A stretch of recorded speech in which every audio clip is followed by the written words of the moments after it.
আল্লাহ সুবহানাহু ওয়া তাআলা ইরশাদ করছেন, কুনতুম খায়রা উম্মাহ, তোমরাই সর্বোত্তম জাতি, তোমরাই শ্রেষ্ঠ জাতি। উখরিজাত লিন-নাস, তোমাদের আবির্ভাব মানুষের জন্য, মানুষের কল্যাণের জন্য। তা'মুরুনা বিল মারুফ ওয়া তানহাউনা আনিল মুনকার, ভালো কাজ তোমরা নিজেরাও করবে, অপরকে উদ্বুদ্ধ করবে, খারাপ কাজ নিজেও করবে না, এবং এ ব্যাপারে গণসচেতনতা সৃষ্টি করবে। ওয়া তু'মিনুনা বিল্লাহ, এবং আল্লাহ তাআলার প্রতি অবিচল আস্থা, বিশ্বাস, ঈমান তোমাদের থাকবে। আল্লাহ সুবহানাহু ওয়া তাআলা এই উম্মাহ সম্পর্কে আরেকটি জায়গায় বলছেন, ওয়া কাযালিকা জাআলনাকুম উম্মাতান ওয়াসাতা, যে আমি তোমাদেরকে সর্বোত্তম জাতিতে, ব্যালেন্স জাতিতে, ভারসাম্যপূর্ণ জাতিতে আমি সৃষ্টি করেছি। লিতাকুনু শুহাদা আলান নাস, যাতে মানুষের জন্য তুমি মডেল হও, অনুকরণের আদর্শ যাতে তুমি উপস্থাপন করতে পারো। ওয়া ইয়াকুনু রাসূলু আলাইকুম শাহীদা, আমার নবী হবেন তোমাদের জন্য আদর্শ। আমরা মুসলিম উম্মাহ এমন একটি জাতি, তার অস্তিত্ব বিপন্ন করার কোনো সুযোগ নেই। কোনো ষড়যন্ত্রকারীর ষড়যন্ত্র মাধ্যমে ইসলামের এই আলো, উম্মার এই অস্তিত্ব বিপন্ন করে দেওয়া অসম্ভব। আল্লাহ তাআলা বলছে, ইউরিদুনা লিইউতফিউ নূর আল্লাহ, তারা চাইবে মুখের ফুৎকার দিয়ে ইসলামের এই আলো নিভিয়ে দেওয়ার। ওয়াল্লাহু মুতিম্মু নূরি, তবে আমি আল্লাহ তাআলা চ্যালেঞ্জ করছি, ইসলামের আলোকে আমি অবশ্যই পূর্ণতা দান করব। ওয়ালাউ কারিহাল কাফিরুন, যদিও কাফির, মুশরিক, সংশয়বাদী, নাস্তিক, ইসলাম বিদ্বেষীদের অন্তরে যত জ্বালা হোক, যত যন্ত্রণা হোক, এই আলোকে কেউ নিভিয়ে দিতে পারবে না। এবং সকল আদর্শের মাঝে ইসলামী আদর্শ, মুসলিম উম্মার আদর্শ বিজয়ী আদর্শ হিসেবে প্রতিষ্ঠিত হবে। সেই চ্যালেঞ্জ, সেই নিশ্চয়তা আল্লাহ পাক সুবহানাহু ওয়া তাআলা দিয়েছেন কোরআন কারীমে। হুয়াল্লাযী আরসালা রাসূলাহু বিল হুদা ওয়া দীনিল হক, আমি আমার নবীকে পাঠিয়েছি ইসলাম দিয়ে, সত্য ধর্ম দিয়ে। কেন? লিইয়ুযহিরাহু আলা দ্বীনি কুল্লি, সকল আদর্শের উপর ইসলাম যে আদর্শ ধর্ম, ইসলামকে বিজয়ী আদর্শ হিসেবে তিনি চূড়ান্ত রূপ দেবেন, সেজন্য আমার নবীকে আমি পাঠিয়েছি। কোনো ঘূর্ণিঝড়, কোনো ষড়যন্ত্র আমাদের এগিয়ে যাওয়ার পথকে স্তব্ধ করতে পারবে না।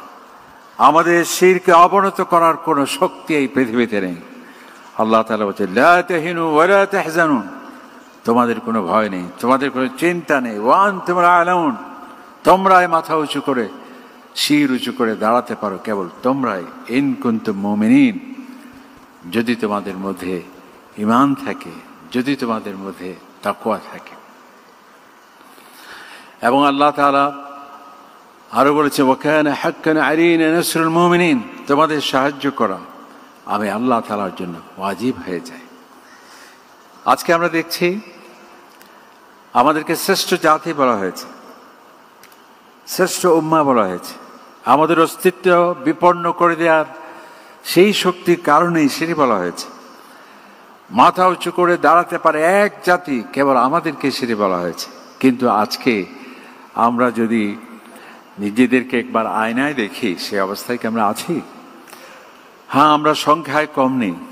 আমরা বিশ্বের প্রতি 4 জনে 1 জন মুসলিম, বিশ্বের প্রতি 4 জনে 1 জন মুসলিম। আমাদের রাষ্ট্রের অভাব নেই, প্রায় 57টির অধিক রাষ্ট্র আমাদের।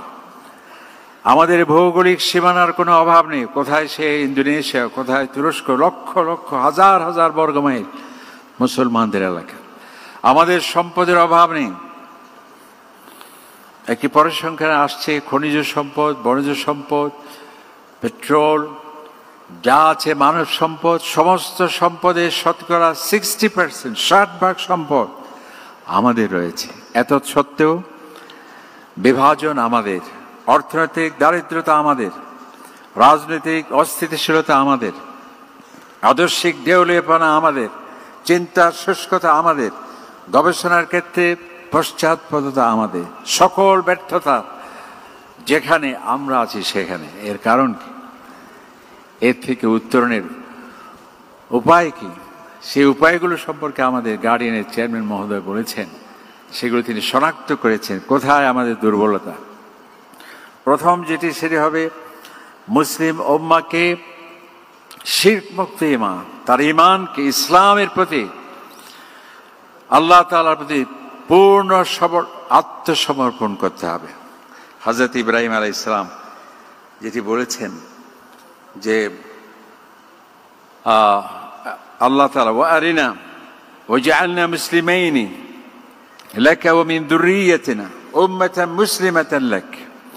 প্রথম হলো আমাদের উম্মাহ, আমাদের এই উম্মাহকে জেগে ওঠার প্রধান যেটি রহস্য, যেটি প্রধান শর্ত, ইসলামকে পরিপূর্ণভাবে মানতে হবে, খণ্ডিতভাবে নয়, আংশিকভাবে নয়।